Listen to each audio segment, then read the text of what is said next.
by a small but growing group of trans activists, which are basically pushing kind of an erosion of women's rights. There ain't no way.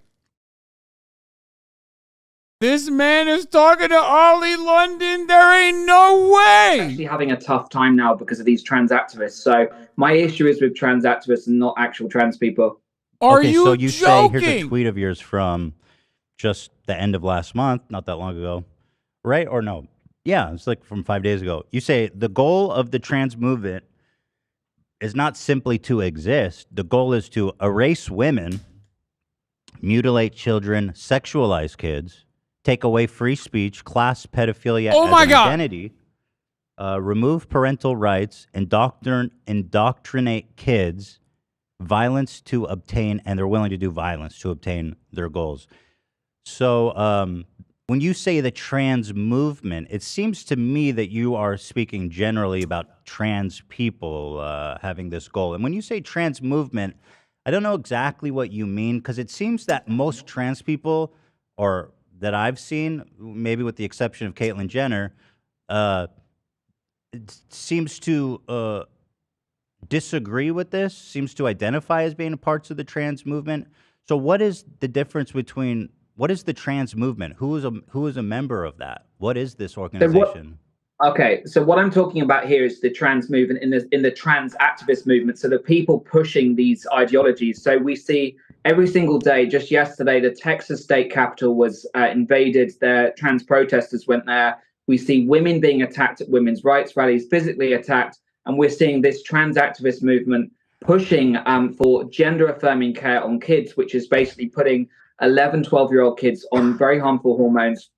So that's what I'm talking about. When I talk, I'm not generalizing every single trans person. I'm talking about the current trans movement, which has been hijacked by trans activists. And, I really think that trans people that have been living as a trans person their whole life, they need to speak out against this, because the problem is that the LGBT community is being hijacked by these radical people. Let me ask, sorry, I don't want to cut you off, but I just want to address things you said already, right? So you say that the people who were demonstrating at the Texas... Bro, Ethan is so good at this shit. ...part of this trans movement who wants to he don't need my help at all. Sexualize kids and this whole list of things.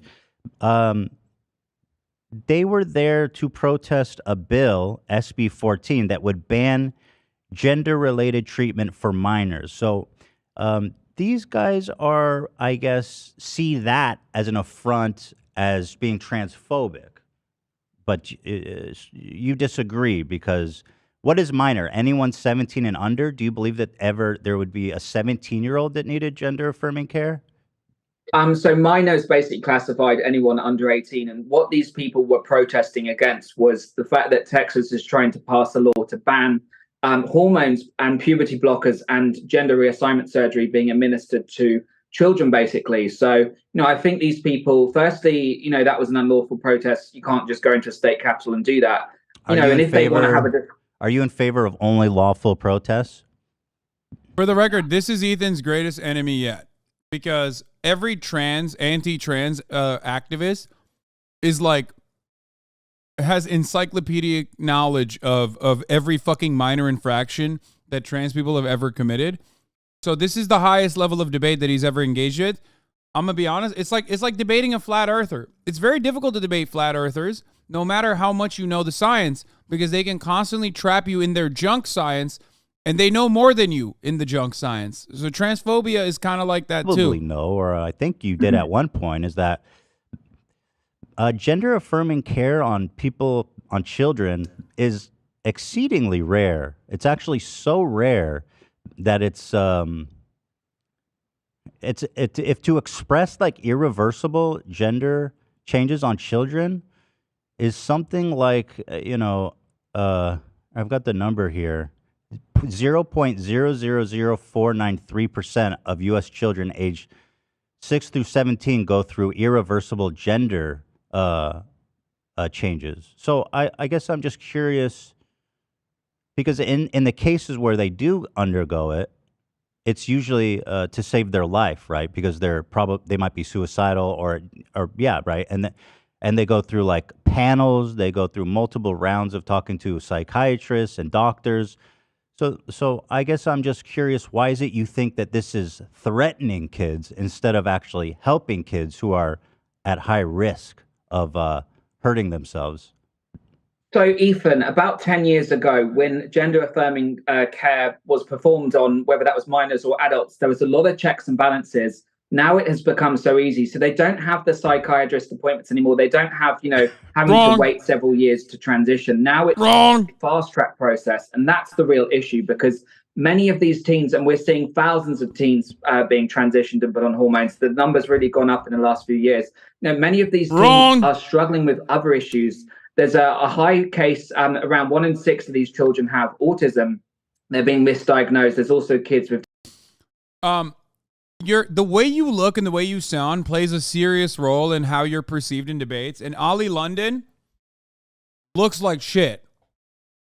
So, like, it's very hard for people to take him seriously. You know what I mean? It's just like, he just looks so fucking insane because he is. He's unhinged. He's an unhinged psychopath. The system is being exploited. Like, he was like, he was trying to be like transracial or some shit. Remember? Like, there's so many examples. it's just not going to work. People. But the thing is now is, previously, as difficult as it was, because it's so hard when you're trans to struggle and to think every day that I'm trapped in the wrong body. It is horrific to go through that. But the problem is, years ago, they would have 2 to 3 years they would have to undergo of psychiatrist appointments, doctors. Ethan should go, wait, you transitioned years ago. What does that say then? So easy. And there are thousands of kids being fast tracked and put on hormones, prescriptions. And some kids can now go to states like Colorado or Washington State, which have become sanctuary states. And they don't I want to stop. I want to actually address what you said about you had said something about Jamie Reed's allegations, right? But that was debunked, right? Because the parents and the children there who actually were attending that facility actually told a completely different story. Have you read their account of that? Yes, so I saw recently that they did an internal investigation. They said it wasn't true, but I don't believe that. That seems significant. Yes, but I don't believe that at all because they're trying to cover their back. You don't believe the internal investigation? No, because there were multiple parents. When the Daily Caller originally did the interview with Jamie Reed, there were multiple parents that said basically their kids weren't looked after. Once they left the clinic, there were no checks and balances, and there were parents confirming that. So, I believe the investigation has a lot of bias because it's done by the clinic and they're profiting. So the internal investigation said there was no wrongdoings. The patients said there was no wrongdoings. So I guess I'm just curious, the people who are claiming that there was something wrong there is like the Daily Caller, Tucker Carlson. Are you saying that they don't have a bias?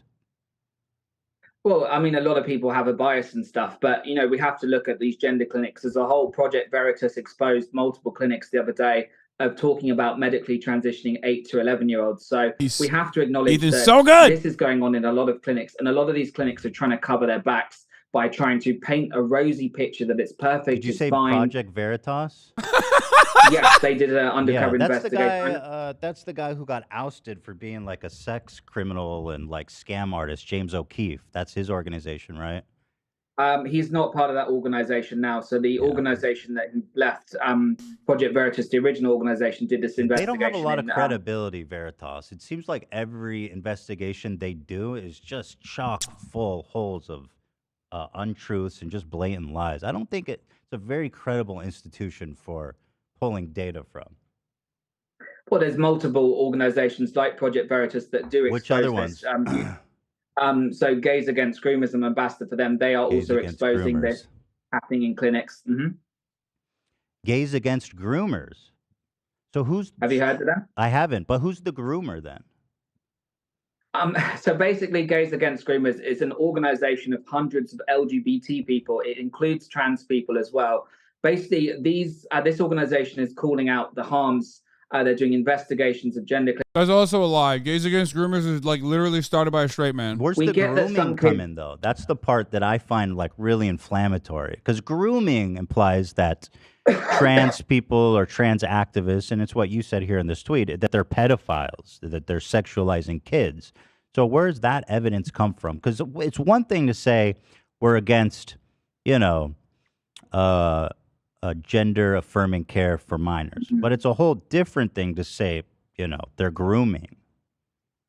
Well, that word is basically used because we're seeing many drag shows, like adult drag shows, where kids are attending, and it's very sexually explicit. So that is a form of grooming. We also see these kids' books in public libraries and in schools where they're teaching kids about drag and being trans. That's not a subject a kid should hear. So that is a form of grooming because it's Okay. So indoctrinating kids. I've heard, I Mhm. know that there was that one drag show with kids that was kind of a hot button issue. Um, Mm. what other examples can you think of drag shows with kids involved where they're being So groomed? there's in the last year, there's an investigative journalist, Taylor Hasan. He's exposed at least 20 drag shows in Texas that Oh, are really? called all 20? ages drag shows. They're called all ages drag shows, and they're basically doing sex acts on stage. They have breasts. They're doing very inappropriate things. So no, it's just So a hold on, kid sorry, shouldn't be Ollie. there. You're making so many claims, and I just want to get to each one. You Mhm. mentioned an organization, Gays Against Groomers, which Yeah. was founded by Jamie Mitchell. Is that right? Hmm. So Jamie Mitchell and their partner are ultra MAGA Trump followers, and there's nothing wrong with being a Trump supporter, but they're also anti-transgender. They spread anti-transgender propaganda with QAnon conspiracy theories, and interestingly, the founders are straight. So how is it that they can make a gays against a groomers organization when they themselves are not even gay? That seems disingenuous. Well, firstly, that's a Wikipedia page. Wikipedia has a lot of bias with the woke people that So write on Jamie there. But Mitchell is actually, gay. she's gay. She's a lesbian. All of the people, you have to be LGBT to be a member How do they check that? of Gays Against Groomers. So there's How do hundreds they of trans verify the people. credentials? No, I mean, if someone says they're gay or bi, you accept that. You don't say, "Oh, can you prove that you're gay? How can you prove that?" So, Jamie Mitchell is a lesbian. All of the members are lesbians, trans. It's not anti-transgender at all. They support people being trans as an adult, but what they're trying to do is calling out the harm that we're seeing caused to children, and that's the real issue here. Is about protecting kids. Yeah, tell that to So the Turkish go back to military. your claim about grooming. So you brought up the drag show for kids. Mhm. Um, is there any other examples, or are we just talking about drag shows? Because I have to assume that the drag shows, even if it's as widespread as Project Veritas claims, which heaven knows how credible they are, there's got to be other examples to make such bold claims as that there's a whole movement trying to sexualize kids. Yeah, I mean, even if you look at the music industry, you have really shocking performances like Sam Smith, for instance, who is pushing a specific agenda. He has concerts which are allowing all ages. And, if you want to be a musician, do whatever you want, but don't be doing sexually graphic things. He's doing imitating blowjobs. He has, fetish gear on, and there's kids in the audience. So it's not just about drag queens. It's about protecting kids in general. So even if it's Cardi B, I don't think kids should be at a Cardi B concert if she's twerking or doing like something very, very sexual. I You think say it's just about it's protecting grooming. kids. I mean, but you turn on the TV. I mean, you see stuff worse than that, right? On YouTube and Mhm. stuff. To say they're Yeah. grooming them seems pretty disingenuous and actually really homophobic and transphobic to put this label that they're groomers, because you understand the gravity of such a claim, right? Well, it's a very loaded word. I get that, but it's not an attack on the LGBT community at all. It's about basically calling out specific cases. It's not an attack on trans people, calling out specific cases where children are being exposed to something that's highly inappropriate and trying to raise awareness of that. So it's not a label that's attached to gay people, lesbians, trans people. It's literally about calling out. I think more people should utilize the Mrs. Doubtfire argument, like as I like to call it. Do you think Mrs. Doubtfire was grooming an entire generation of like children to be trans? Gross. They were selling. It was like a kid's T-shirt with a trans person on it, and then they had like kids' toys with trans people on it, and it was kind of gross and groomy. Have you seen anything like that before? I've seen T-shirts that the Lieutenant Governor of Minnesota wore, "Protect Trans Kids" with a knife on it. Things like that. I've seen T-shirts that says "Protect Trans Rights" with AK-47s on it and stuff. And I don't think that's helpful messaging for And that's just trans activists, by the way, Ethan. This is a small number of people, and that's who I'm calling out. That's who Gays Against Groomers are calling out. It's not the trans. The Mrs. Doubtfire argument is not to like own your interlocutor. It's to make your interlocutor look like a fucking psychotic woke scold from the right, of course, to onlookers. You are actually selling kids' lunchboxes with a picture of you depicted as a trans woman, and you're selling it. No, that's not as a trans woman. Oh, that's it's not as a trans woman. That's just a K-pop picture of me. Okay, because this is you. I had a feeling you would say that, because here it is, you wearing that design, and it's pretty obvious to tell that this is depicting you. This is from just like a month ago, and this is when you were trans. Wearing my merch. Yeah. Mm-hmm. So do you think it's appropriate to sell this to kids? Well, it's a lunchbox with a picture of a K-pop cartoon. Well, it's you as a trans. It's you as a trans woman. It's me as a K-pop star. It's nothing to do with being trans or not. That's just a cartoon of me as a K-pop star. So it's not. But that's not inappropriate. Right, but at the time you were a trans woman. Correct. At the time I was a trans woman, but there's nothing inappropriate. So it's you as a trans woman. Oh, he's about to be like, yeah, I was a groomer. It does not depict me as a trans woman. It depicts me. He's about to be like, yeah, I was a groomer back then. I'm not anymore. You're willing to make that separation when you're making such general claims about groomers and stuff, because to me, by your own definition, this is pretty groomy. And even if you go, and this is all an innocent picture. Well, hold on, Ollie, hold on one sec. Even if you go on your website right now, you're selling the same graphic, Ollie London, Ollie Merch Squad, as you depicted as a trans woman. And if you look at the available sizes, it's just kids. 3 to 4. Do you think it's appropriate for a 3 to 4-year-old to buy this shirt? Yeah, of course. Any K-pop fan, if they want to buy my merch, they're absolutely entitled to. There's nothing inappropriate with that merch at all. It's that is a trans woman, Ollie. You're not understanding your own logic. You're clutching at straws. How am I? You were okay. Hold on. Let's follow this through. You were a trans woman when you made this. There's a picture of you wearing it. It's obviously you as a trans woman. Here's you as a trans woman, and here's you as a trans woman on the shirt, on a kid's shirt. How am I clutching at straws? Well, you're clutching at straws. It's an innocent cartoon. It doesn't say anything about indoctrinating children. The tongue is somewhat sexual. How the tongue is out like that. It's a little disturbing. Ethan, come on. I'm doing a K-pop pose. You're just clutching at straws. No, why is the tongue out? I find that a little provocative. Ethan, it's a cartoon. You're just trying to make a joke. Well, I don't know, because you're no, I'm not trying to make a joke. I think this is a somewhat serious issue to resolve here, because I'm being serious, Ollie, because let's at least be consistent. If we're going to accuse people of grooming kids, and which you have made a short-lived but somewhat profitable career of doing, then I think we need to, we need to get on top of this. I just don't think it's appropriate to be selling lunch boxes with a trans woman on it. If that lunchbox had something inappropriate or sexual, that would be wrong. But this is an innocent cartoon of me doing a K-pop pose. There's nothing wrong with that particular picture. If it was inappropriate or in a sexual way, that would be completely wrong. And of course, I would never sell that. But that's an innocent drawing of a cartoon, Ethan. Do you think it's appropriate for a drag queen, for kids to buy, let's say a kid's at a drag queen show. That's grooming. And let's say they are selling lunch boxes to the kids of with a picture of a drag queen on it, doing a cute pose or whatever, right? Not sexual, but they're in drag. Do you think it's appropriate for a kid to carry that lunchbox? Well, I think it's appropriate if the kid's at a drag show that's inappropriate, because some drag shows are generally not inappropriate, but a lot of them are becoming sexualized. That's interesting. So some drag shows are appropriate and some aren't. Correct. It's about doing some... No, correct. It's about, if you're going to do anything in front of kids, it should be PC. It should not have anything sexual. But sadly, a lot of these shows are doing sexual things, so kids should not be there. If the merch is there and it's a show that's sexual, they shouldn't be there in the first place. Okay, this is interesting. So you're saying it is okay for kids to go to drag shows? I'm not saying that at all. I don't think they should in general, but I'm just saying... If they're not sexual, and I would assume it's not because it's for kids, right? I mean, if they're doing sexual stuff, I would consider that, obviously, everyone would consider that inappropriate.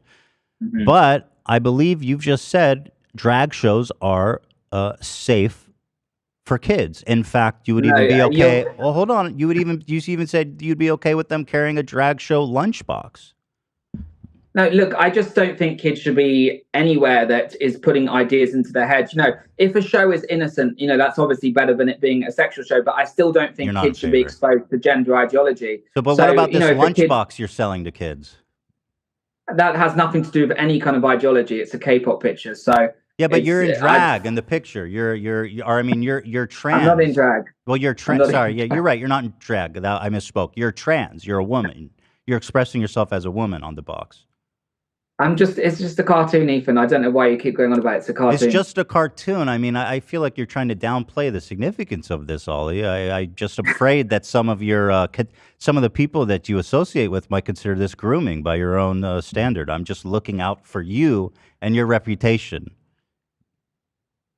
It's just silly, Ethan. It's an innocent cartoon. If it was an inappropriate picture, that would be wrong. Okay. What do you make of this picture? Are these kids in danger? Your thoughts? Well, I haven't seen the video of that particular show, and it depends what book they're reading. If the drag queen is It teaching appears them to about be gender ideology, depicting some fish, a couple of fish in the ocean. It seems like That's the rainbow fish. the rainbow fish. It seems to be the rainbow fish, Ollie. well, I think a lot of these books are pushing even subtle messages on gender ideology, trying to tell kids you should be trans and become LGBT, and kids should make that decision on their own. So if that book is teaching them about, transitioning or becoming a drag queen, that's inappropriate. It's and that's the rainbow fish. Yes, but I haven't read the book. I can't see what the book is. So based on that one picture, does that book contain subtle messaging that's trying to tell kids to change their gender when they shouldn't be thinking about things like that? And, in Florida, they've obviously banned books in the classroom that teach gender ideology. And there's a lot of books, kids' books. There's a book called The Gay ABCs, and that pushes gender ideology. For 2-year-olds, it's 2+. And I don't think that's appropriate for a kid that just should be reading kids' books that are completely innocent. They shouldn't even be... But what do you make of this? What do you make of this lunchbox, though? Why do you keep going back to the lunchbox? Because it's got a picture of a trans woman on a kid's lunchbox.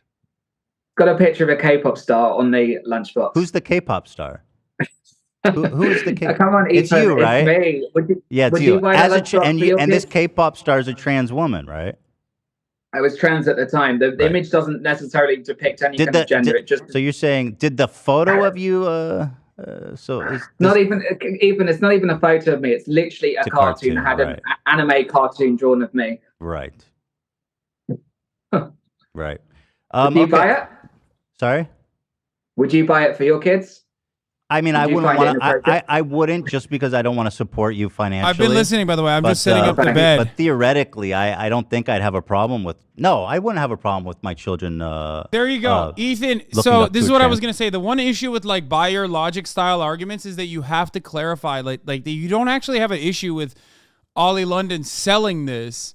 It's that he has an issue with it, but he himself is also a grifter. Or even elementary school, when they shouldn't be thinking about that. I think it's wrong to expose them to that. I think exposing them. Also, airtight argument from Ollie. That's not me as a trans woman. I'm a K-pop star. Okay, dude. Like. But I think it's a really important point that you're not. Good one, good one, Ollie. I'm sure everyone is gonna think you're a K-pop star. That's a great one. Why is it still on your website, at least, It's come on, Ethan.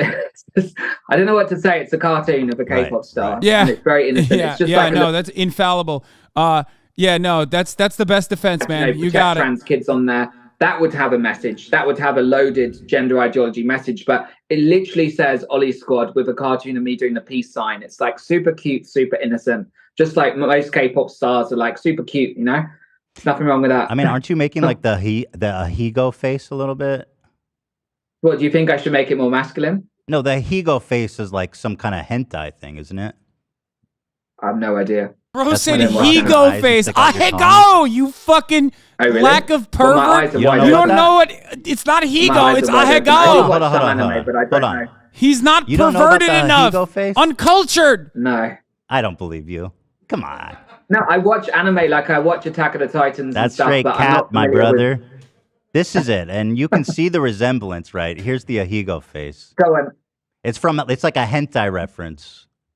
Okay. But you see the resemblance, right? Can you put them side by side? Sure. Yeah, I'd be happy to. I mean, that's quite a cute drawing. Right, but that's like a woman like orgasming is what that is.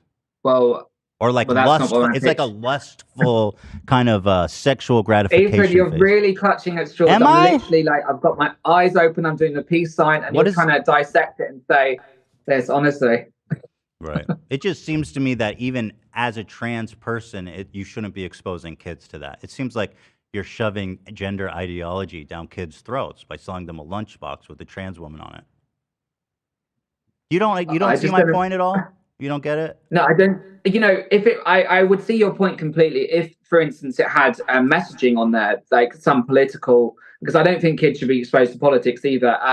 Political or gender ideology message. If that was on there, that'd be different. If it was a sexually suggestive image, but this is literally an innocent cartoon. I've got my eyes open. I'm doing the peace sign. You could not get innocent. What do I need to do, Ethan, like to please people? Do I have to like close my eyes? Well, I personally don't necessarily have a problem. What is your fascination with the eye wideness? I haven't said anything about that. About what? Sorry. You said, "What do I have to close my eyes?" I didn't know what that meant. You kept mentioning about like the eye wideness of how wide it is. I don't know why you keep bringing that up. No, I'm just saying that. Look, in the picture, my eyes. It's got very. It's not even me, by the way. It's a cartoon, but the eyes are very wide open, like Of glistening. you. I'm just saying, like, what's wrong with having my eyes open? Like, we're human beings. We have to have our eyes open. Why like, you're would it talking be about better eyes if I closed open. my eyes? Would it be better if I closed my eyes? I don't know. You know what that means, Ollie. Here's a reference to popular culture with the Ahigo face. It's, like kind of an e-girl thing. You're probably aware of that. Well, I'm not an e-girl, so I wouldn't know. Yeah, but you're on the internet, and it's from anime, which you seem to be. Okay, but let's move on. I do know anime and stuff. I don't know anything to do with that pose. Literally, I've got my mouth open like this. Peace. Ethan, move on from the Ahigawa, man. He's still talking about the Ahigo face. Do it. Thanks. Yes, girl. So are you? So the trans, but you identify as a male now. You're not trans. We're over that. No, I'm basically I got to a point where I was going to probably die from the surgery I was doing. And, I was really mentally struggling. Had a lot of mental health struggles based on a variety of issues, which I talk about in my book, from when I was being bullied very severely as a kid. I was always told I was like ugly, or I looked like a monster, or, I was more feminine, or I had man boobs. So I just used to have all those things, and it left me with traumas. So it kind of messed up my head. And as an adult, I didn't deal with that in the way that I should have. I should have had therapy. I should have spoke to someone. Instead, it was almost like self-harming. So all this crazy surgery was me kind of lashing out at the bullies, and it was very, very destructive for me and for other people. So I'm glad to be over that. Do you think that people who are bullied are at a higher chance of becoming trans? Yes, definitely. So I talk about this in my book. There's a lot of studies. There was a study in Finland by the top transgender clinic that was basically transitioning a lot of kids, and they said I think it's around 45% of the kids had experienced severe bullying. So that led to their gender dysphoria identity. But there's also the other side. Your theory is that the bullying leads to the dysphoria, not the dysphoria leading to the bullying, which would be more logical. I was just about to say as well, but there is also the flip side of that, where the kids are being bullied because of their identity, because maybe a boy is more feminine or a girl is more like a tomboy. So they're also being bullied for that. But in certain studies, the one in Finland at Tampere University, they found that there was a significant correlation between a kid being bullied and then the onset of their gender dysphoria coming afterwards rather than before. But, of course, it works both ways. I mean, the type of bullying that Ollie London received was positive. Okay? I'll say it. People were like yelling at you, and they didn't bully you because you were trans. They bullied you because you're out of your fucking mind. Like, no one is out there being like, wow, Ollie London's trans. I mean, I'm sure there were some transphobic people that actually were bullying him.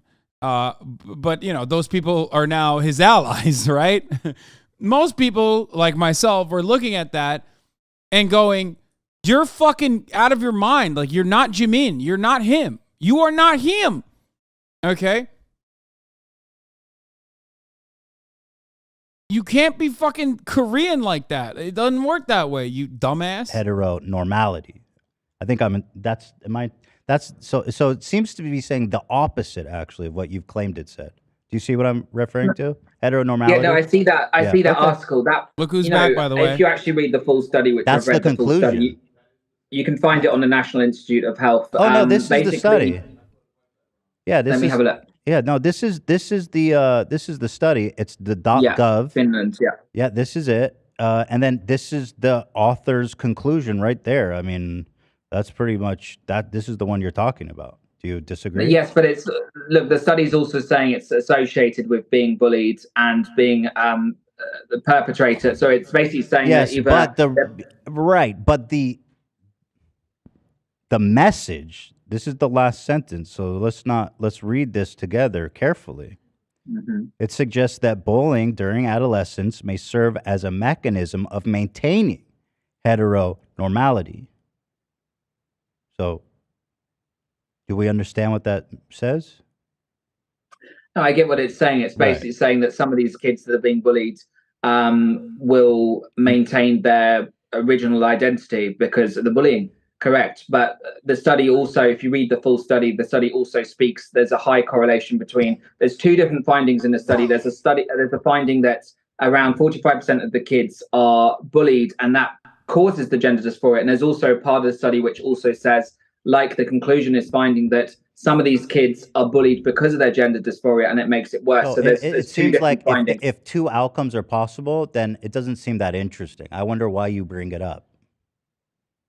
Well, no, read the full study. It also talks about This the is it, correlation man. between autism. I mean, this is the author. They wrote the conclusion right here. This is their. That's a small summary on yeah, Yahoo but that's News. the If you actually author. read, That's the author.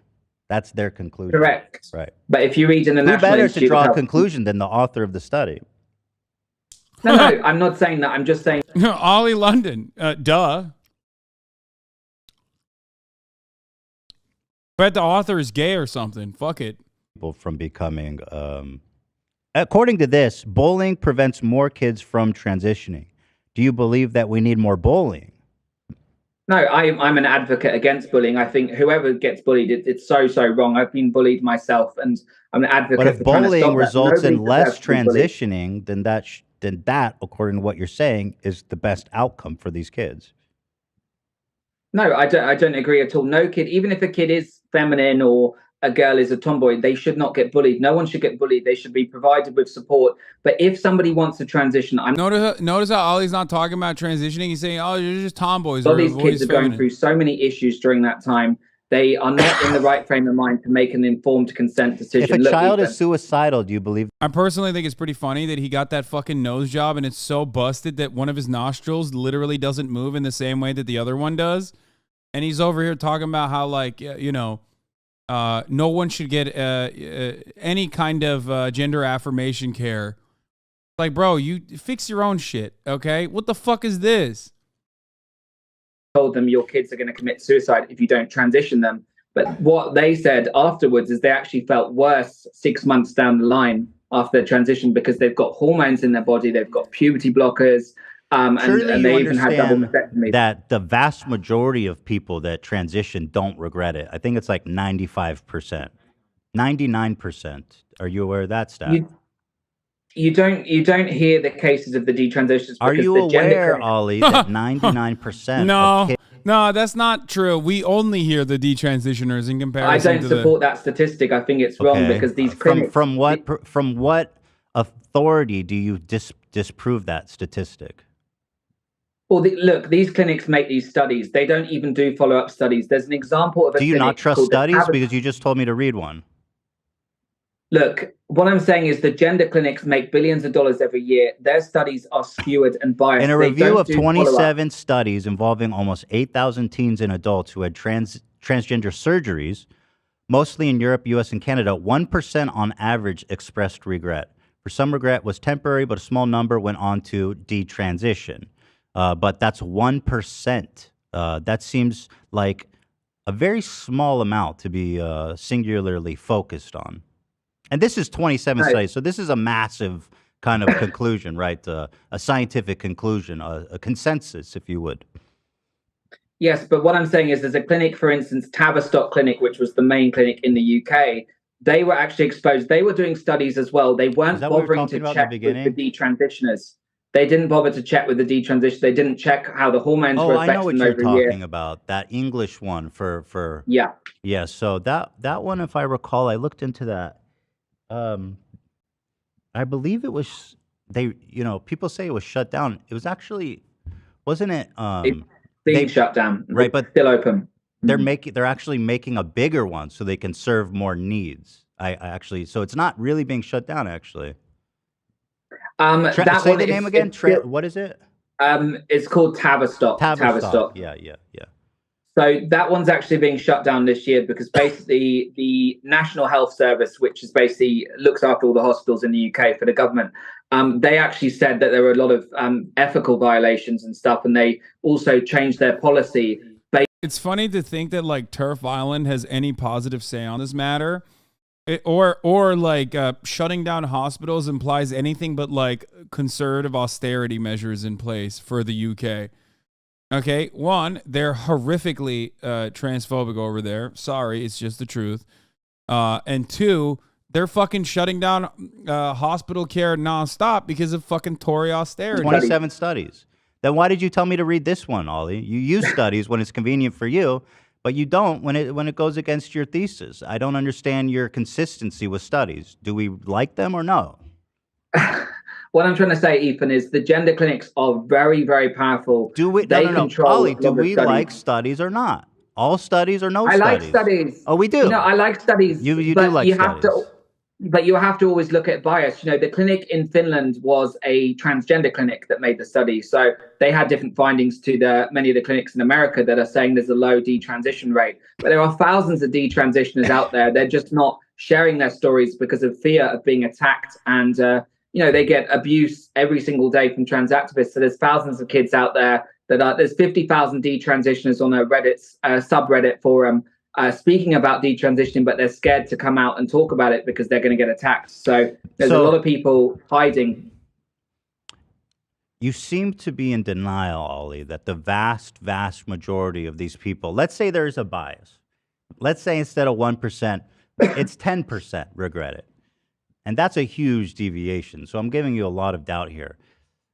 If 10% only regret it, do you think that on whole of the 90% who don't regret it and who had what they consider life-changing health care, why would you seek to deny them life-changing health care? When they say this saved my life. Well, Ethan, children can't get tattoos. Children can't buy cigarettes or buy alcohol. So how on earth can they consent to doing something they don't even understand about? We have to look at many of these kids. They don't understand. They don't think about the future. Like if a kid changes their body, they have gender reassignment surgery or take hormones, they might not be able to have a baby when they're older. They don't think about those things because they're kids. So the issue is just we shouldn't be doing this to kids. It should happen, as an adult, they can make informed consent. But even with some of the parents agreeing Ollie, to it, do you know how many kids between the age of the counter to this 17 went through irreversible surgery in the United States? That's one counter, I know but the real counter is every year. Now it will be several thousand. So the number of patients of children between 6 and 17 who went through irreversible surgery in the United States. What was the years on that one? It's 3 years, 2019 through 2021. So this is the most comprehensive data we have, and this comes straight from the government stats. It was 250 per year. Does that seem significant to you? That's completely incorrect because there's a clinic in Oregon. It's in the thousands now. There's a clinic in Oregon that's done at least the thousands. 300. Is that significant? 1,000? I mean, we have 50 million children in the United States. Do you think 1,000 is statistically significant? There's thousands, and this study probably only takes into account. This is one counter. The other counter is not only is it statistically insignificant and you're making a fucking mountain out of a molehill, the other counter always is, okay, what if you have a child, okay, who is in a situation where puberty blockers are medically necessary? And then he'll say, no, that's not the case. That's like trans people, blah, blah, blah. And you go, okay, again, contraceptives and certain kinds of certain kinds of hormone blockers are absolutely medically necessary for young girls, for example, that have issues related to their fucking genitals and shit. You know what I mean? It's still medically necessary. Do you think that they should stop? Birth control in many instances could literally be life-saving. It's not even just about like, you know, kids are having sex and we need to make sure that you're curbing back on teenage pregnancy. It is an absolute medical necessity for a lot of people, a lot of girls especially. Do you think that that is appropriate, or do you want to stop that? And if he says, yes, that is appropriate, that should happen, then you go, okay, well then why the fuck do you have a say on other medically necessary circumstances? Do you think you should set the boundaries on what is considered medically necessary and what's not medically necessary? Or should we leave that standard up to the medical professionals, the healthcare professionals that have the welfare of the entire public in mind and aren't some fucking psychotic people who thought they were Korean 3 months ago? On the right, that they're turning our kids gay. That turned out not to be true. You agree? Yeah, absolutely. Okay, good. Absolutely So hold on to that. So now today, we see the same graph going up of trans kids getting surgery or gender-affirming care or whatever. So why is it that you today can draw a conclusion that was the same conclusion in the 50s that you disagree with, that trans kids are being influenced societal to become trans? It seems to be a glaring contradiction in logic. It's not just... Wait, Ollie London isn't Korean? No, I know he's very convincing, but he's actually, I mean, his last name betrays him. He's Londonian. Yeah. Ethan, there's now over 60 pediatric gender clinics that have opened within the last 15 years across the US. They weren't there before, so they are profiting from this. They're opening clinics because they know they can profit. Yeah. But when they push, Yeah. It's really fucked up that, like, there is psychiatric help for, like, or some kind of help for example, people with autism. The number of kids with autism is skyrocketed. I wonder why that's happening. Maybe it's because we have better detection measurements, and also on top of that, we have a better understanding of how to, like, allow people on the autism spectrum disorder to, like, coexist in a normal way with the rest of society. Why is no? It can't be that. It must mean something result different. Of it becoming more acceptable in society. It's the same curve, right? Same curve. It's a huge curve, and it's really in the last 5 years since TikTok came about. We're seeing so many. There's about 2.2 billion. What does it matter how they become aware of it? I'm telling you, it's the same curve. What I'm trying to tell you is that there are influences now that didn't exist 10 years ago that are pushing kids. So, for instance, TikTok, there's about 2.2. So TikTok is turning. It's like, Ollie, you thought you were trans. Like, the fuck do you mean, dumbass? Like, you did it before movies. TikTok. It was hippie movements. That wasn't accessible to the generation before them. I don't see the difference. What I'm saying is that kids are being exposed to influences that they didn't have before. Same in the 50s. Kids are being on. Sorry? The same in the 50s. The kids who were coming out as gay were also exposed to things that weren't accessible to generations before them. Well, I don't agree with that. They didn't have phones back then. Kids are now being pushed trends, and the AI algorithm recognizes a kid's vulnerabilities. And they push videos. Music, popular music. Music. Pop music pop music was something that was rock and roll was something that was new back then. So no, correct. And you could also argue that in the 80s, more people came out because music like George Michael was, and songs about freedom and stuff. So then why are you concluding concluding that TikTok is making people trans? I don't understand the logic. You just contradicted yourself. No. What I'm saying is in the last 5 years, there is an increase in gender clinics opening because they are exploiting these children that are being pushed trends. There's a lot of lobby groups, Ethan. The Human Rights Campaign is a massive lobby group.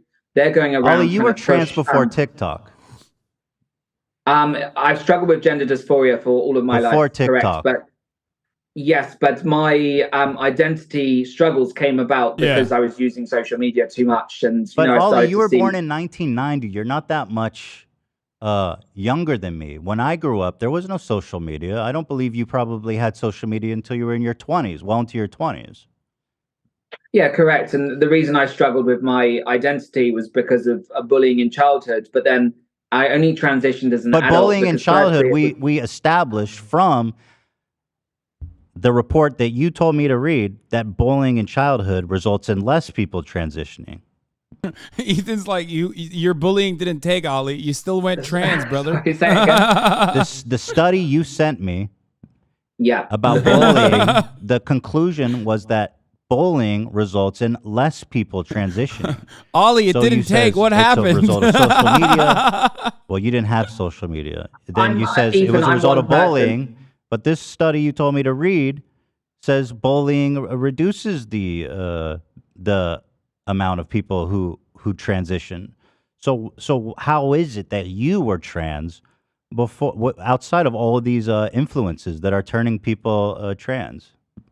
Well, firstly, I'm an individual, so I'm one person. So my experience is not reflective of every single person that becomes trans out there. But the thing is, I became trans as an adult because I really struggled with my identity throughout my whole life. And yes, I did get bullying. Every case is different as well. Some people are bullied because of their gender identity, some people are not. So every single case is different. But the reason I became trans was, you follow my journey, the Korean stuff. That was me trying to find myself and trying to, fit in because I hated the way I Ollie, looked. if And your then, journey is a personal one, which I totally understand, then what gives you the right to project your personal experience onto others?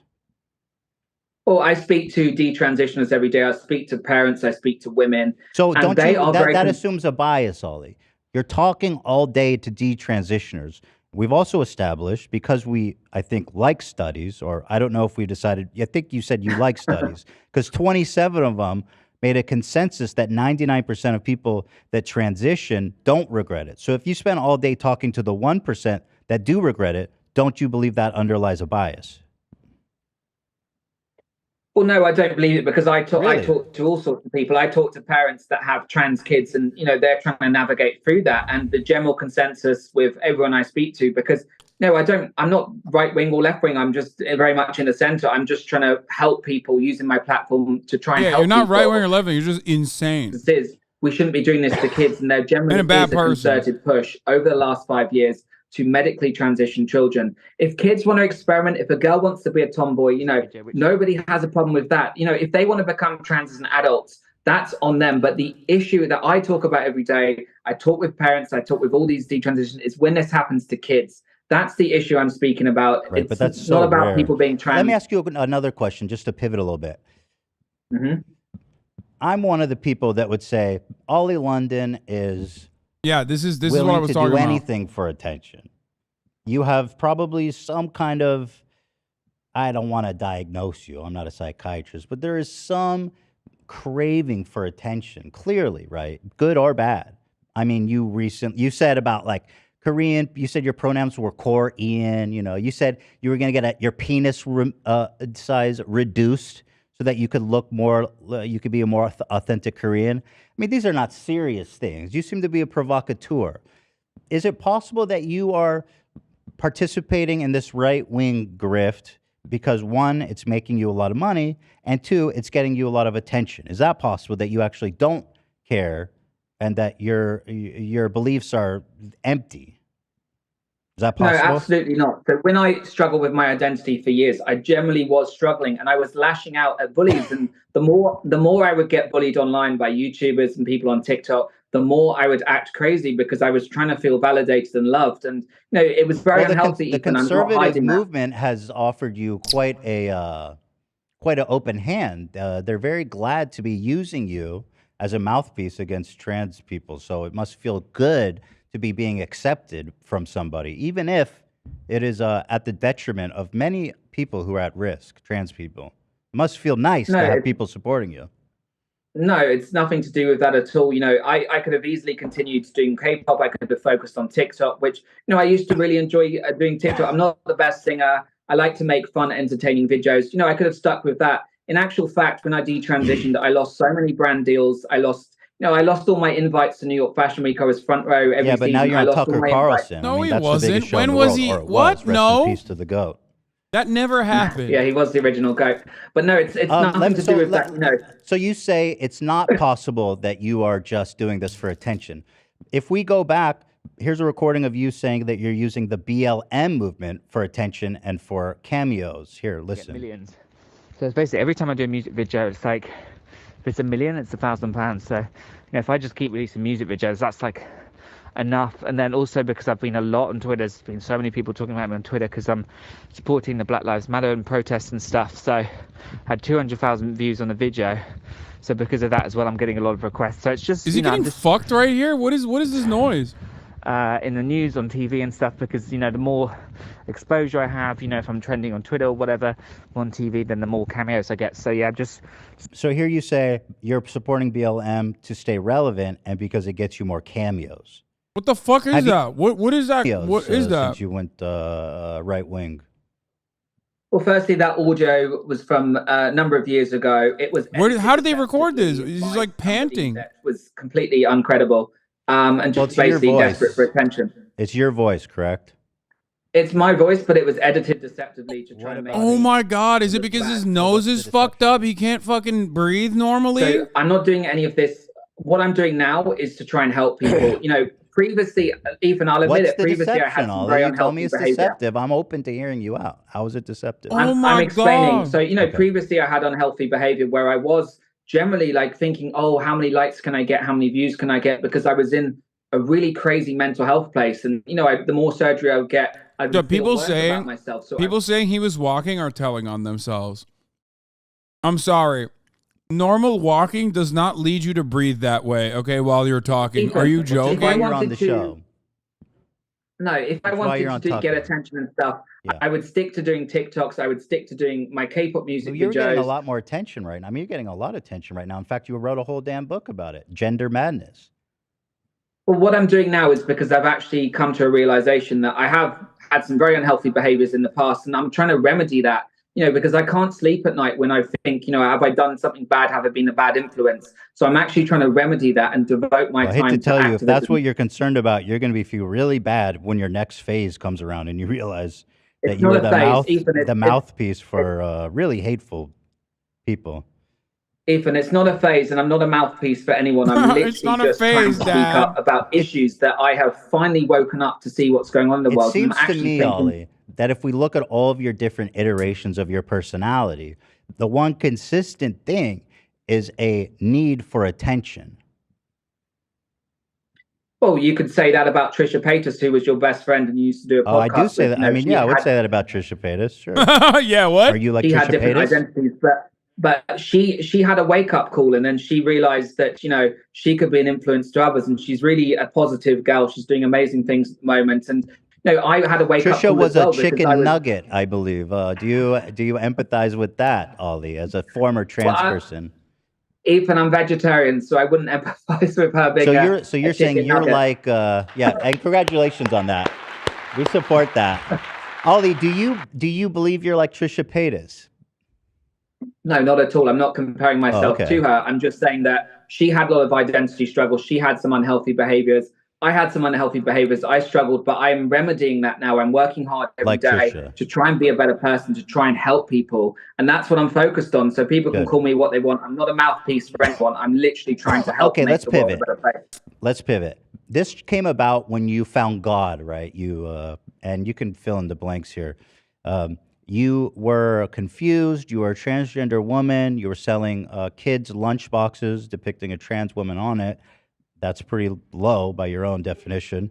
And then you were walking around and you found God. You entered a church and then you realized, hey, this is a cool vibe, maybe.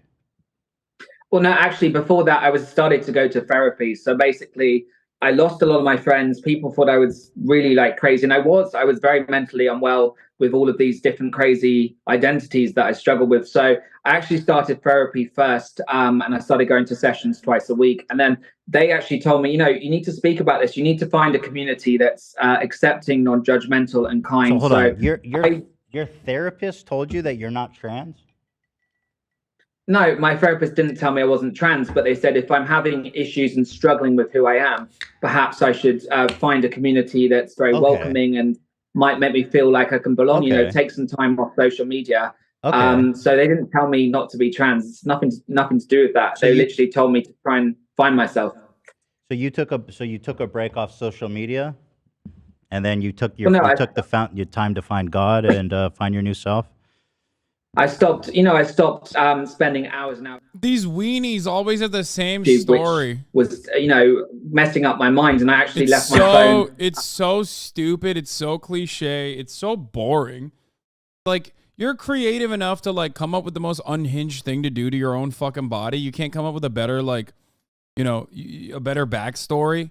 Like, it's always got to be at the top of the hour. I saw a 3-minute ad break, and all of a sudden I realized like I'm not subscribed. I will be seeing this 3-minute ad break, and also I'm not Korean. I'm a white man. It's like fucked up. Because at the top of the hour, there's a 3-minute ad break. If you no longer want to see those ads, all you need to do is subscribe. Don't be like Ollie London. You know what I'm saying? Subscribe and avoid the fucking ads. So you went from a month. Speed Racer, thank you for the 5, get the subs. So hey Bozo, thank you for the 5, get the subs. Allowing 10 people to no longer see the ads at the top of the hour. You too can avoid it if you get gifted a sub. Here's the 3-minute ad break now. When you said get off, take your time and talk and figure out who you are, that all happened within a month. No, actually, since I originally transitioned, I felt great for a couple of months, and then I really started to question it. I started to think, okay, I can even do more surgery to make myself physically become a transgender woman, or I can take a step back. So I was having a lot of thoughts of regret, but it was too late at that point. I'd already done facial feminization. I'd already changed myself. I was very confused. So I'd been having those thoughts for a number of months. And then within a month from that particular picture being taken, I actually detransitioned. So tell me about finding God. Tell me about when you were in the church and you had like an awakening. Well, I'd lost a lot of friends. I lost a lot of loved ones because they thought my behavior was very unhealthy. And, it was a now or never moment. I could have continued down a very destructive path, destructive for myself and people around me, and destructive for, people that see me online. I think I was, not a good role model, and I deeply regret that. So, were you trying to be a role model? I find that interesting. No, well, at the time in my delusion, I thought I was a role model for people that liked K-pop and wanted to be a K-pop star. So then I started going to church to try and take some time out to think about my life and think, what is the next step for me? And then, after spending some time going to church sessions and sermons, it made me realize, just try to find acceptance with who I am and stop doing all this craziness and try to get back to the real me. And that's the most important thing. I've heard you mention the real you being a British man. But if you talk to other people, I think they might say the real them. And as I think you would agree, people are born gay. They don't choose to be gay. Do you agree with that? Yes. Okay. Yes. Okay. Okay. So then why? And I agree. And I believe that some people generally feel trans since they're born. I do believe that. So God made them that way, right? So God would have made them that way.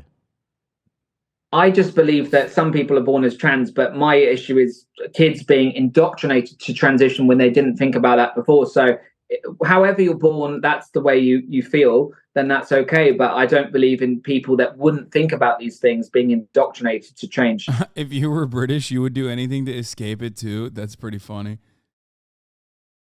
I mean, look, I'll say something positive. Ollie London is awesome because normally there's a lot of fucking freak-like individuals out there that you would want to be making fun of, right? Openly. But you kind of can't because, you don't really know their background. You don't know their backstory. What if they've undergone some hardship or something like that? Whereas with Ollie London, he's an open book. So it's like open season, really. Like, you can do whatever the fuck you want. He's just such a fucking cartoonishly monstrous individual that, like, you don't really ever get an opportunity to just, like, unwind and unload on a motherfucker because they're so demonstrably dedicated to being as harmful as possible to others. It's great. Up in your interviews, God makes people trans. I find that to be. I never said God made people trans. I never said God didn't make people trans. Does God make people gay? Does God make people gay? I'm just saying that people are born in different ways. Because And you said you were born gay, and so I was born. I wasn't born. I was born a man, and then as a teenager, I became gay. So it didn't happen from birth, but I struggled with my. I was very feminine. I struggled with my identity as a kid. Was that your choice or God's choice? You know, there's a lot of influences that influence people in life. You know, God is all powerful, right? No, perhaps I wouldn't have turned out the way I did if I wasn't bullied, or perhaps is God all powerful? Yeah, God is very powerful. Yes, absolutely. All powerful. But is God all powerful? God is all powerful, but there are. So then He made you gay and trans people trans. No, there are. Why would He make? Why would God all powerful make someone so confused that they wanted to be trans? Well, actually, logically, it doesn't even make sense. If God is all powerful and He creates a being, and then this being lives through their lives and then says, "Oh, I want to transition," God made them that way. If God is all powerful, it's all part of His design. God wants people to be trans. Well, there are societal, environmental. God created society. I'm sorry, Kaya is so dumb. She just put her entire paw in the water bowl before realizing she put her entire paw in the water bowl and pulling it out. It's just so unrelated. Ideology. But what I'm saying is a lot of these people would not have felt this way when they're born, but they're being pushed by society. God created society to think that they're going to transition. God created society and transitioning as an operation. the girl. I mean, just tell, where am I logically wrong? I don't see any logical conclusion that doesn't come to the idea that God made people trans. I never said God made anyone trans. I just said that society and the environment God made society people influence people. He's all powerful, right? You said He's all powerful? Yes, God is all powerful, but also humans have influences on other humans. But He made humans. But this isn't going anywhere. It's not, is it? Okay, let's go on. Do you believe that the Bible is against transgenderism, or what's your thought on that as a I guess a newborn Christian?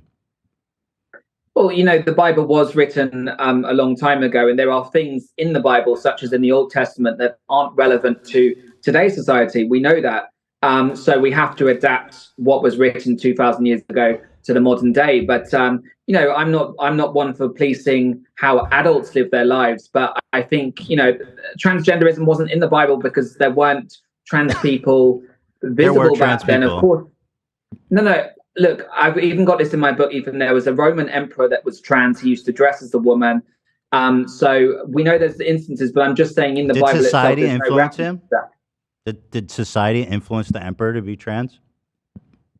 Well, I wasn't alive then. Well, but, hold on. You wrote about it in your book. God dang, man. Yes, but so there were some Roman scholars that were around at the time, and taken from their writings, he used to dress as a woman. He used to act like a woman, and his wife would have to call him ma'am.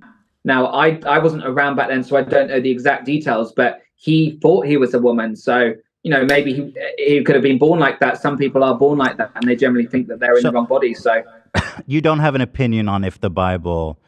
TikTok made the Romans gay, Ethan. Duh. What the fuck do you mean? God, it's so simple. The Bible was written a long time ago. Yeah, then why, but surely, I mean, you know, why use the Bible as a guide for anything in your life if it was written so long ago? I don't understand that point. Because, Ethan, there's many teachings in the Bible that are very, very positive, you know, about love and acceptance and kindness, and trying to help I wish humanity. you were there to dunk on him. It was written Not a long time really. ago, so like I said, Ethan's doing a great job. There's also a story about this, like sisters raping their dad. Well, that's what I'm saying. The Old Testament like that has one. things. Okay, I like your optimism. So I'm saying the Old Testament has things. We're not doing the Old Testament. Okay, cool. So we don't believe... Okay. I heard you, when you're on these shows, I noticed you talk a lot about this specific story of Jesus that inspired you, how he helped the lepers when no... Wait, great question to follow up here is like, oh, so you don't like the Old Testament? Do you think it's appropriate to teach the Old Testament to children? Right.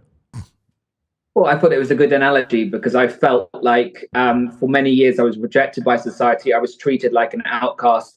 just like the leper. So I thought it was a good analogy to me, I actually. agree. It is a really good analogy. What other Bible stories do you like? So there's the tale of the lost sheep in Luke, the parable of the lost sheep, where a sheep goes missing from a flock of 100, and the shepherd decides, should he stay with the flock or should he go and help this sheep? And he actually goes into the wilderness to help the sheep because he realizes that every sheep is one of God's children, so he needs to help them and be responsible for them. Which verse was that? I want to read that one. It's in Luke and Matthew. Luke and Matthew. Do you know the number? I can't give you the exact chapter, but you can look it up. Is there any other Bible stories you like? I'm looking for good recommendations. Yeah, there's also when Jesus met a Roman officer, and this Roman officer had a lot of power, but instead of abusing that power like many Roman officers did, he was actually kind to his servants. He had servants that were captured from battles, and they were working in his house, but he treated them the same he treated everyone else. So that's another great analogy that Jesus looked at people and helped people that helped other people, and kindness is very important. Do you know the verse on that one so I can reference it? I can't quote it off the top of my head. You don't know where that one is. Well, there's a lot of verses in the Bible, there's a lot of chapters, but I can tell you specific stories that I like. Okay. I was just testing you, Ollie. You know what I mean? I know. I was just trying to test you. I was trying to do a fast one on you. This Yeah, is but I very want to good. ask. Look, this is a really good technique that Ethan engages in, not to be all JCS, but what he's doing is like he's openly admitting that he's behaving in like a manner, and that he tested Ollie, he tested his interlocutor, and giving confidence to his interlocutor by saying like, "Hey, I'm rewarding you. You actually did a good job. You withstood my test, and you won." This makes the interlocutor feel confident, and also feels like inadvertently they are on the side of the interviewer. A cardinal that I believe he died earlier this year, an Australian cardinal that was accused of some horrific things, and there's a lot of that going on as well. So that needs to be addressed, and I will call that out as well as calling out drag shows that are sexualizing kids, because all forms of child abuse, whether it's in a church, whether it's in a religious organization, or whatever, is wrong. If you had kids, would you feel more comfortable leaving them at a drag time, story time, or with a clergy member? If I had kids, I would actually be with them all the time. I wouldn't leave them anywhere. You would never leave them? No, because as a parent, hypothetically, you don't have to do it. I'm just talking hypothetically. Would you feel more comfortable leaving them with a clergyman, a member of the Catholic Church, or at the the drag queen story time hour? Again, neither. I wouldn't want to leave kids anywhere. It's just a theoretical. It's just theoretical. No, I get that, but I'm just saying, even if it was leaving a kid, right? But you have to choose one. Which one do you trust more? See, I'm a helicopter parent, and you're watching exactly why being a helicopter parent is bad. She saw my mom walk past. She got excited and was like, "I want to go out there. That's my human chew toy, please." And now she's behaving in a manner that I don't like. I have to leave my kids either with the clergyman or at the drag show. I don't have a choice. Something crazy is happening. They're right next to each other. It says, where do I leave my kids? Where do you think Barry should leave his kids? Well, again, I wouldn't want to leave kids anywhere. But Barry doesn't have a choice. He doesn't have a choice. He's in this horrible predicament. But Ethan, I'm not Barry. I can't answer that question. Well, he's asking you for advice. Quick, Ollie, where should I put my kids? You put me on the spot. I wouldn't, as an adult, I would say Ollie, to Barry. Oh, sorry. Flick. I find it very concerning that you are hesitant to even answer that question. No, I'm saying it doesn't matter whether it's a Catholic church, a drag show, or even an after-school club where it's, the teachers aren't present. I wouldn't leave the kid anywhere. I wouldn't leave the kid at some weekend activity, like a sports activity. I think the parents should always be there. Right. So it's not a question of a church versus, whatever. It's a question of just in general, parents should always be with their kids. But that's not reasonable. Parents can't always be with their kids. I mean, that's no. Of course, it's not always reasonable. But I'm just saying, in an ideal scenario, because look, there are cases that happen, many cases that don't happen. But I'm just saying, you've always got to be careful because there are people out Well, there let's that are assume that you're a good opportunists. Christian and you say, I'd leave them with the Catholic Church. We've talked about the number of kids who are doing irreversible transitioning in America. It's very, very small. We're talking like 250 a year by my estimate. And that's based on government data. I know you dispute it. You know, there's a recent report that came out in France, and the reason I bring this one up is just because it's the most recent and comprehensive one. It's quite disturbing. This came out, I believe, in 2021, called the Independent Commission on Sexual Abuse in the Church. It was a huge government commission to look at this openly and honestly and try to figure out what's going on.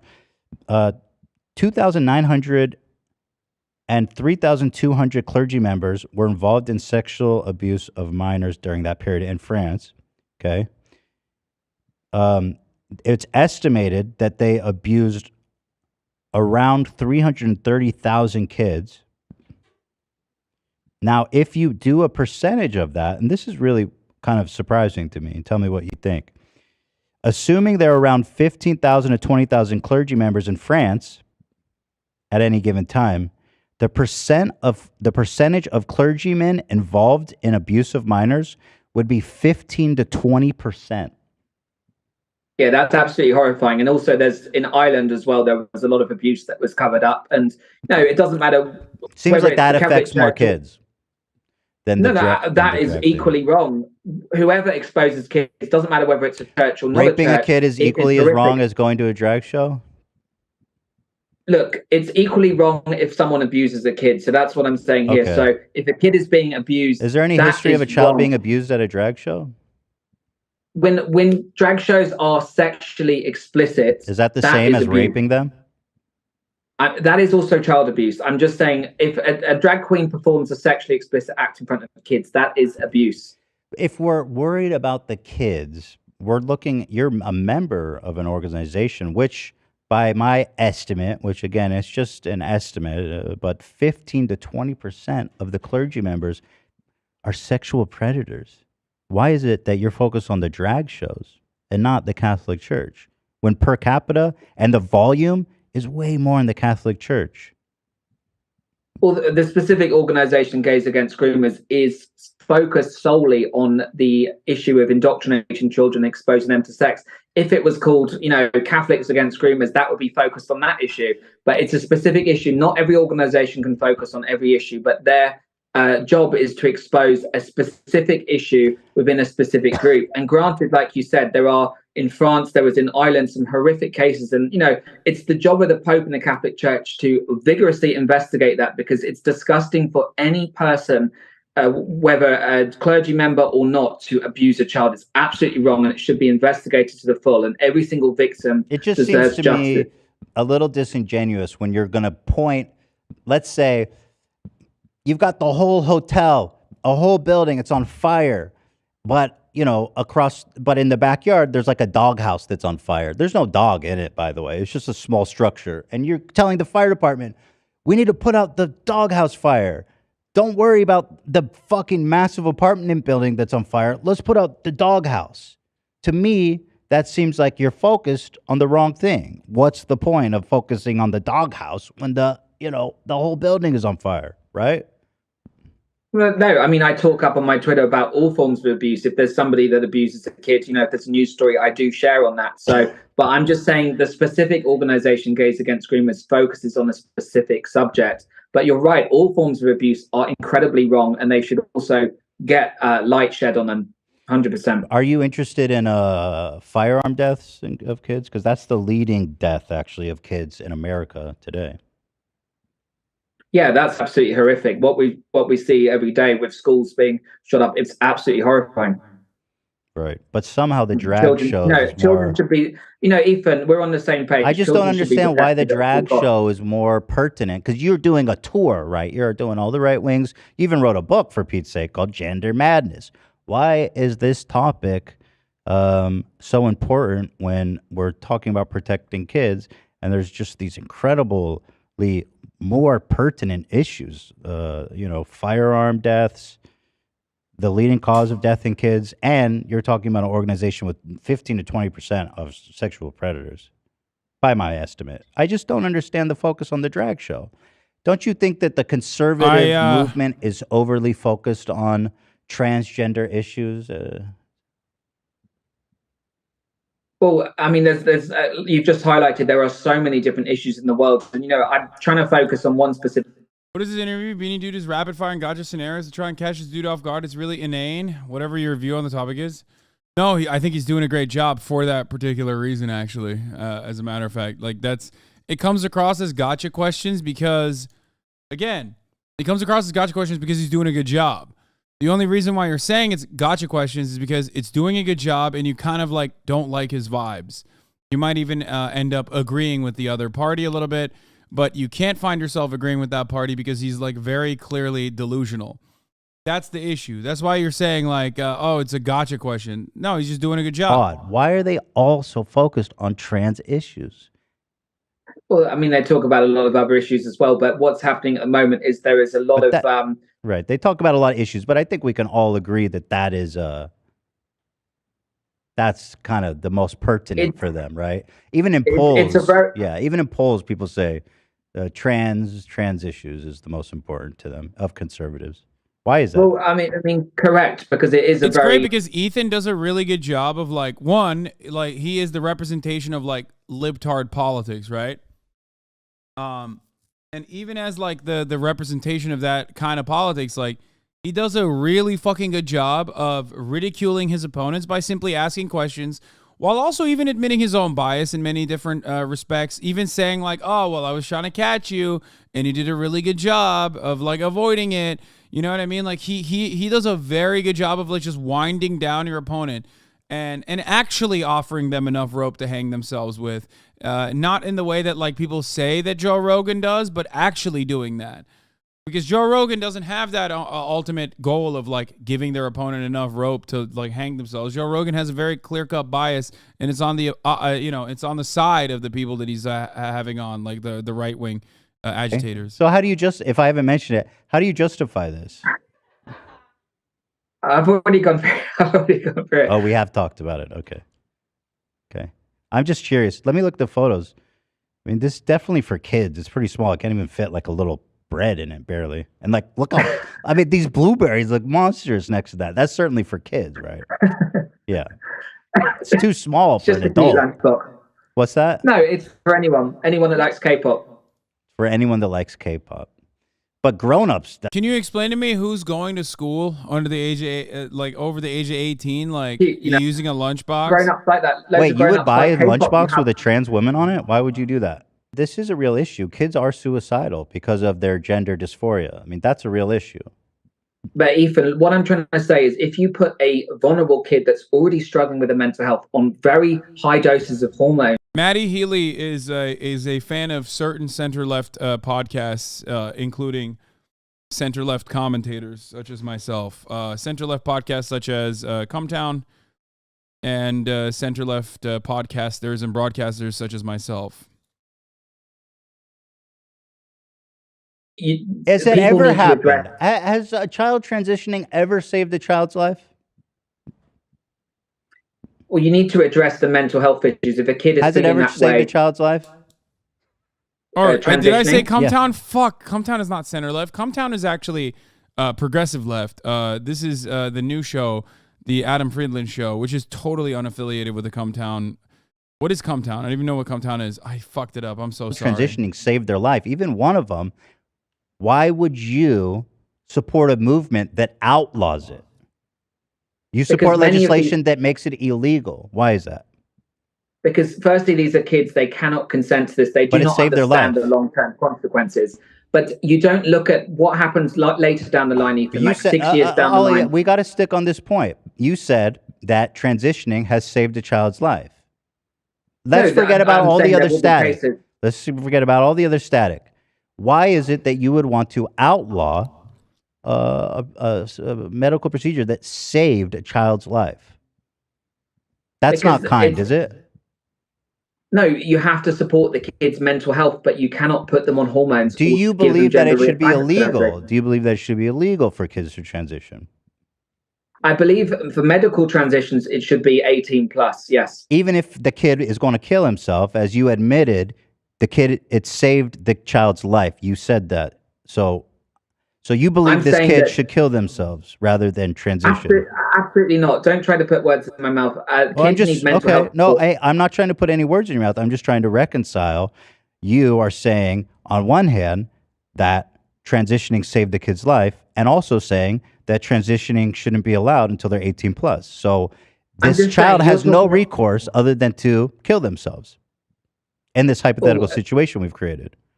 In this hypothetical situation, instead of that, actually take the kids to somewhere that's a safe place where they can be surrounded by therapists. Right, they do that. But again, I don't want to focus on the static, because this is a real situation. And let's say, even if it's just one kid, again, let's stay focused here, Ollie. One kid saved his life. You're telling that kid you cannot get that procedure. That's correct? I'm saying that kids can't consent to this. Kids need better mental health support. So there should be a focus on 18 mental plus. health You're support saying this rather kid than cannot get the medical procedure that transition. saved his life. That's what you're I'm saying. saying that it should. I'm saying that 18 plus for all procedures on kids, because kids cannot consent. So they need mental health support instead. Well, right. So the kid would kill himself. No, you give the kid. But then mental why health did you support say that and it protect saves them. kids' lives, Ollie? Don't you understand? You're not making sense.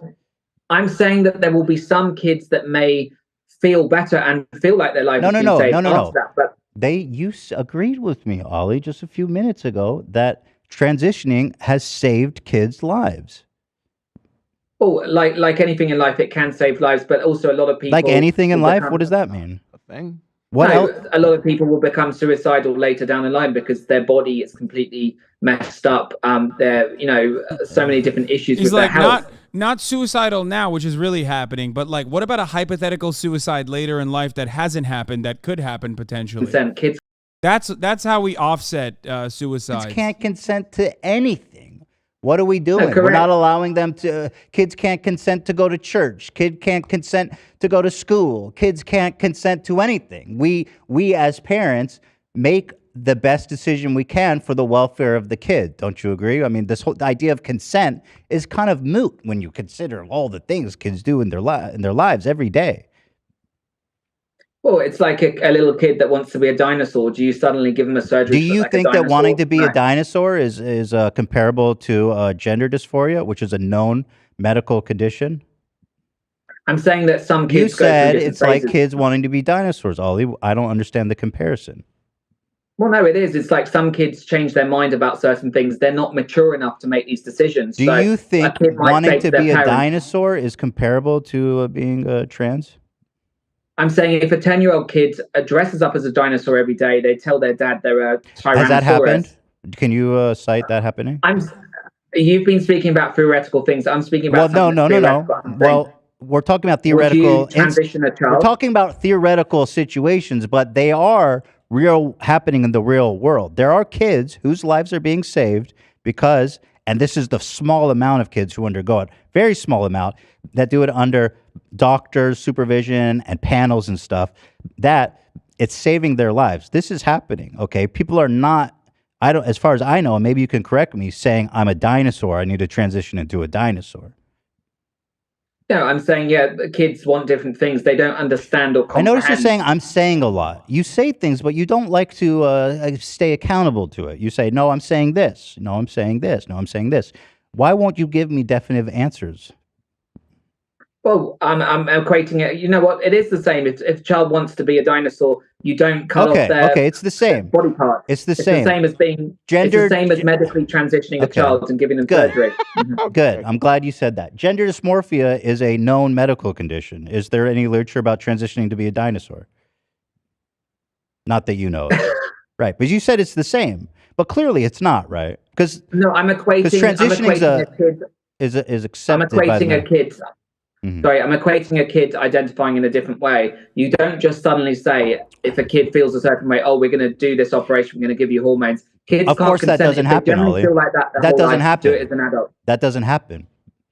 You have a child who's experiencing gender dysmorphia so severe that they're going to kill themselves.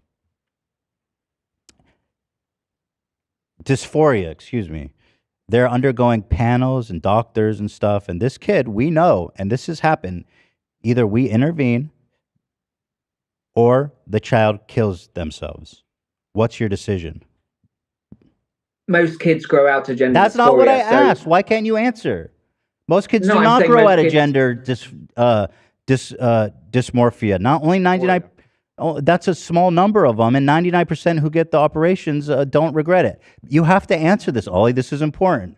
If there's a child that's going to kill itself unless it gets gender-affirming care, what is your decision? Let them there's a study. Give them the treatment or not?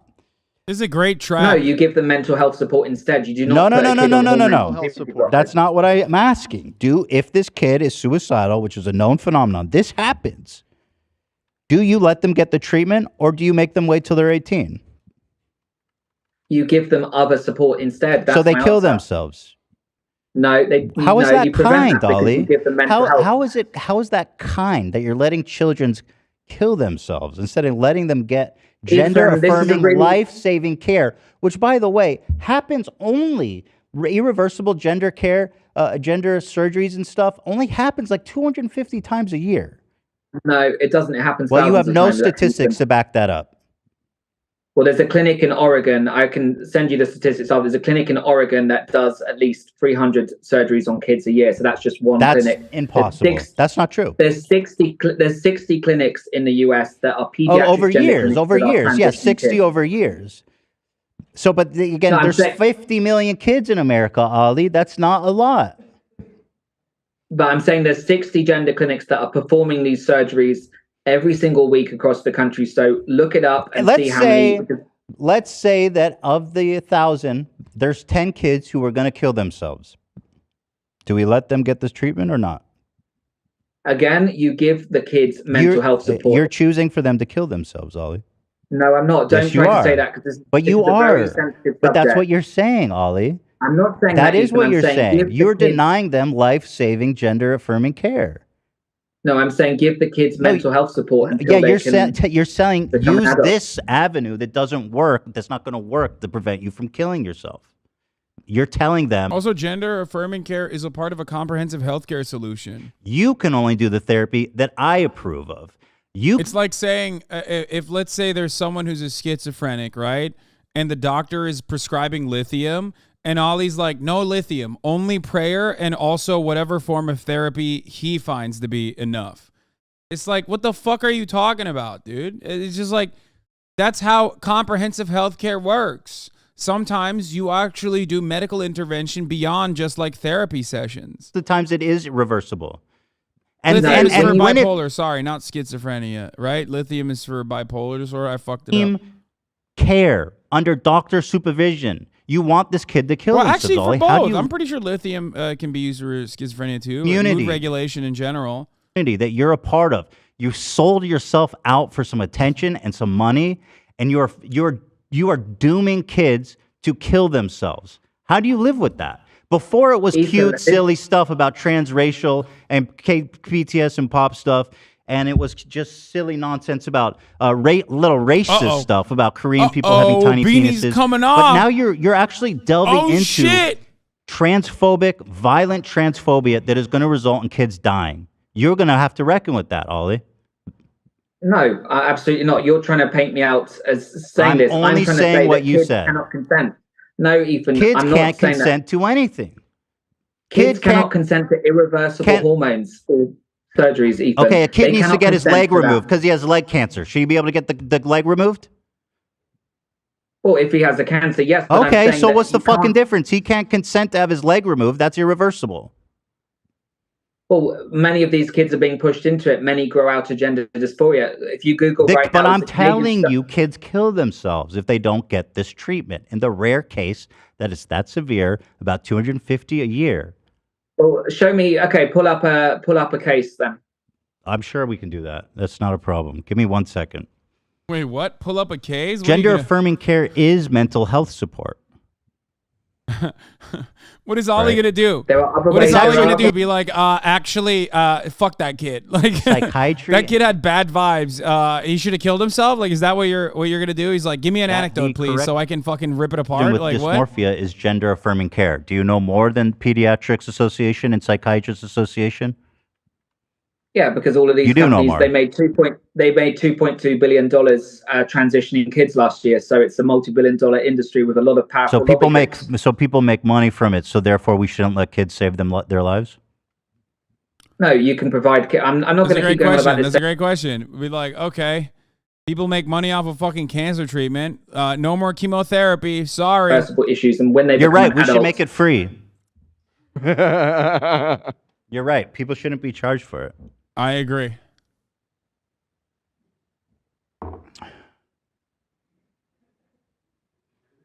Oh my God. No. He just But shut no, the fuck. I'm just not going to keep going on about the same thing, Ethan. I need to go anyway. It's quite late. Ollie, He just shut the fuck up. That's I want awesome. to tell you something. You really have sold your soul in this one. You know what I mean? Like before, it was Ethan, cute I and haven't sold innocent, my but this soul. I'm new trying to one help is people. really sick. And I mean, the Ethan. galls of you to sell a fucking lunch pail with a trans person on it while telling people that they're grooming kids. I mean, you're just a fucking hypocrite, dude. Ethan, you said some horrific comments about Ben Shapiro saying that he should be gassed, I'm- like in the Holocaust. So you shouldn't be. I didn't say lecturing people that. on what to say. I said, you I'll tell you exactly what I said. And how dare you say such a... I don't care. said that. I made a joke Ethan, that you said that about Ben Shapiro. he's perpetuating anti-Semitism, and therefore, if there's another, then he can go, and I'd be But it's happy not something to to joke I'd be about, happy to Ethan. go It's right not behind something him. to joke I am about. Jewish though, so chill out. No, I know that, but I'm just saying it's not something to joke about. So, when you're trying to criticize for me for certain things, So- you've also said some things that are very harmful as Well, well. hold so you on. should also take accountability. So you're What? admitting that what you say about trans people is offensive. No, I'm talking Well, about how my is it past comparable to behaviors what I have said? been harmful. I'm talking about my past behaviors, have been harmful. I'm but not talking addressing about it your now past and behavior. help I'm people. talking about what you're doing now that endangers children because you're trying to make a Now quick I'm helping buck. people. Now, no, I'm helping people, Ethan. You're helping Tucker Carlson spread propaganda that's going to kill trans people. And you're selling a book called Gender Madness. After you, how long have you been how long have you been a man? How long have you been detransitioned? And you're writing a book already? It's been 7 months. 7 But I months, would- Ollie? I mean, you were trans I- for years. How are you going to spend 7 months as a man and then presume to tell people how to live their lives? That Also, we got more Tucker Carlson leaks. Holy fuck. More Tucker Carlson leaks coming from Fox News. so long. Yeah, but the book is about how I got to where I was, what led me to that, and how people struggle with different identities. It's actually a self-help book, so it's very positive, empowering Gender about Madness. different ways people can help themselves. Gender Madness. Here's your best friend, Jamie Mitchell, who's the founder of Gays Against Groomers, supporting. Well, here, just what's watch. happening now would make, I think Joseph Mengele, I believe that was his name, the Nazi doctor. This puts him to shame. Do you believe that's an appropriate analogy? Well, Joseph Mengele tortured and performed horrific medical procedures on kids. What Jewish they're doing kids today. during the Holocaust. He also committed It's- a genocide against trans people, by the way. He committed a genocide against trans people as well. He killed Well, a lot if of jokes LGBT about the people. Holocaust That shit's so fucked up, actually. That's one of the most nefarious and awful ways that these pieces of shit lab talk. rats for this sick ideology. And She sounds they're full like steam him right now. like Any Yeah, even like any Joseph abuse Mengele. of ahead kids, with it, and any they see us as a experimentation on definite kids is roadblock, wrong. and a threat to that. Ollie London's like, leukemia, let them fucking die, okay? Ollie London is like, leukemia, let's let them kill children instead. Any medical experimentation in regards to like a cure, fucking kill them, dude. What do you mean? And we Do you believe that doctors are performing Nazi-like experiments on trans kids? Doctors are experimenting on kids. To what and, end? What is the any of them- experiment?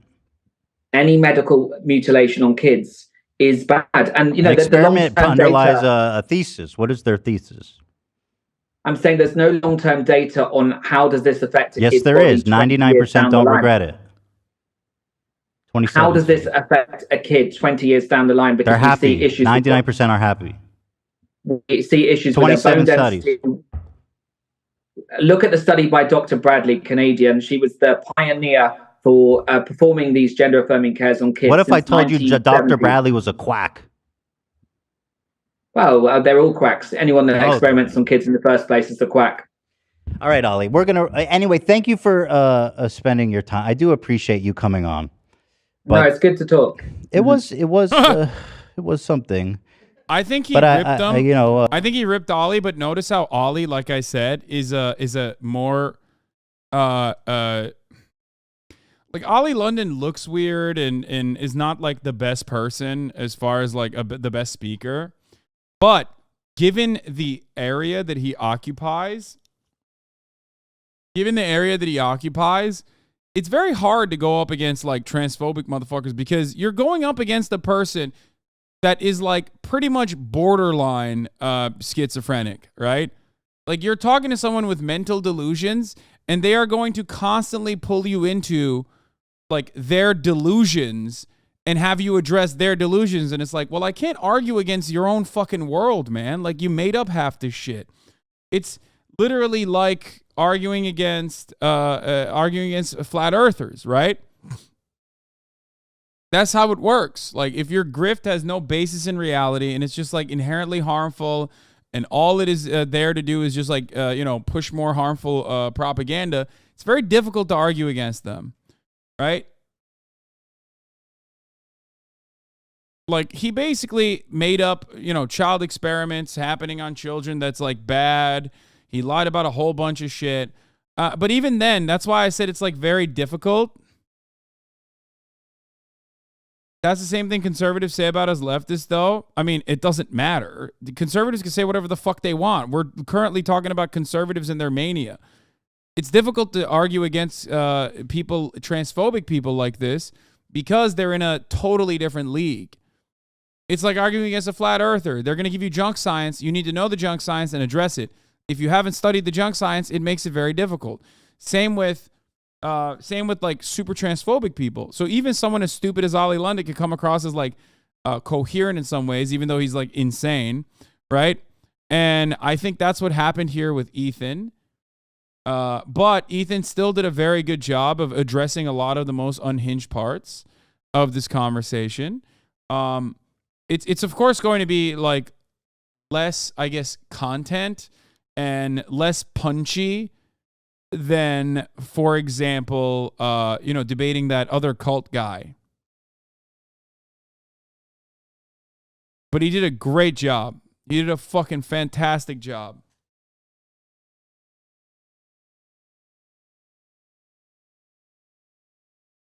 This is why ContraPoints isn't speaking on trans issues anymore. She started talking to brick walls to try and spread her message to all us NPCs in the world, all the way back from Blair White incident to currently the Megan incident. It's just awfulness. I don't know what the current Megan incident is, but I know why ContraPoints doesn't talk about trans issues. I can tell you why. Because she's trans. And like it or not, and I'm sorry, get mad at me if you want, but trans people are ruthless to other trans people. Like, trans people are ultimately much more understanding and much more forgiving of cis people because they recognize that the normative position is that cis people are transphobic.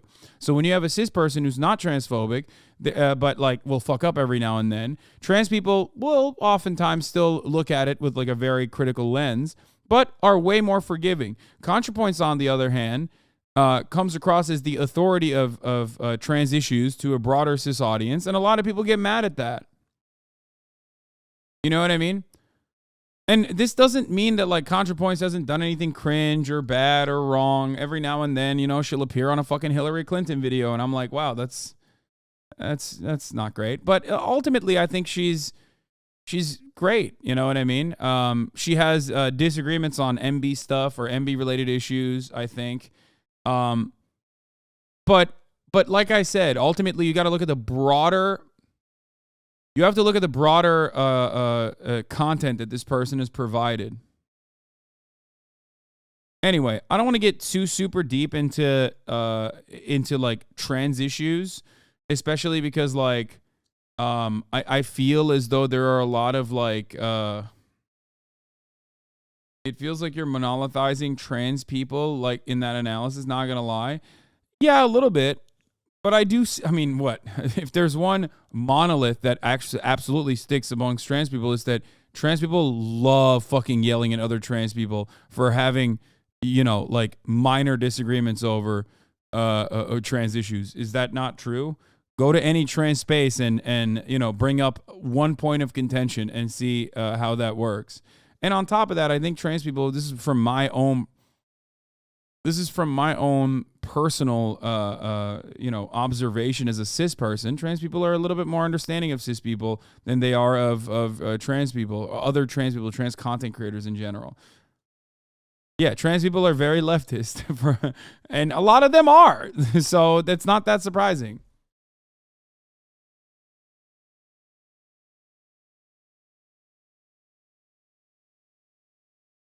What are those points of contention? Not today. What a good one, dude. I love that. Yeah, okay. You think I'm gonna engage in that? No. Get the fuck out of here. I'm dodging that shit.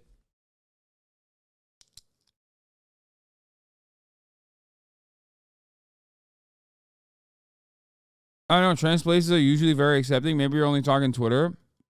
Yes, of course I'm talking about Twitter. But also, Twitter is probably one of the most significant trans spaces anywhere. Trans people don't have a lot of safe spaces in their real lives, in the physical space that they exist in. So, online communities are where a lot of trans people gather and have safety and can communicate with one another, get resources to help one another. It's huge. It's very important. Anyway,